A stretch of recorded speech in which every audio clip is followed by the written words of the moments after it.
So what we'll do is literally the business plan stands on its own. So we only need 10 million. That's it. So the business plan goes out and then people come in as an LP model. I'm the GP. Now, also, I put money in. So I'm usually 250 to 500 on every deal. So I'm alongside of all the money. And because we're trying to do multiple deals, that's why you syndicate. I think you syndicate to spread your money through a bunch of projects, not because you don't have any. And so we have money in every deal. And obviously our LPs like that too. So I'm sitting right alongside of everyone's money.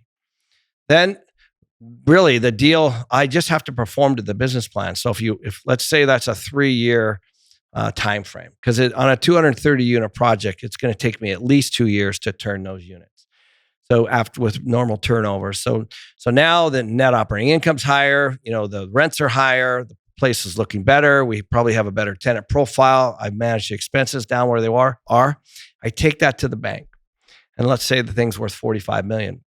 Now that's I want a $30 million loan on a $45 million value. So I take that $30 million loan, I pay